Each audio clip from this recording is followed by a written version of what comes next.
ಅವರು ಒಂದು ಅವರೊಬ್ಬ legend, greatest actor and comedian.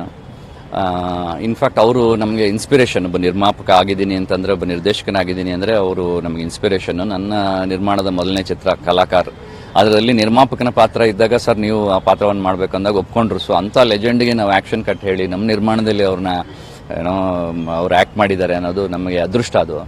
And ಅವರಿಂದ ತುಂಬ ಕಲ್ತಿದ್ದೀವಿ. ಯಾಕಂದರೆ ನಿರ್ಮಾಪಕನ ಪಾತ್ರ ಆಗಿರೋದ್ರಿಂದ ಅವ್ರು ಪ್ರತಿದಿನ ಬಂದು ಏನಾದರೂ ಒಂದು ಹಂಚ್ಕೊಳ್ಳೋರು, ನಗೋರು ನಮ್ಮ ಜೊತೆ. And never say never give up ಅನ್ನೋ ಥರ ಒಂದು ಛಲ ಇದೆಯಲ್ಲ, ಅವರಲ್ಲಿ ನೋಡಿ ನಾವು ಕಲಿಬೇಕು. ಯಾಕಂದರೆ ಅದನ್ನು ಸಕ್ಸಸ್ ಆ್ಯಂಡ್ ಫೇಲಿಯರ್ ಇದ್ದಿದೆ. ಅವ್ರು ಹೇಳ್ತಾ ಇದ್ರು 99% ನೀನು ಎಫರ್ಟ್ ಹಾಕು, 1% ಲಕ್ ಇಲ್ಲದೆ ಇದ್ದರೆ ಏನೂ ಮಾಡೋಕ್ಕಾಗಲ್ಲ.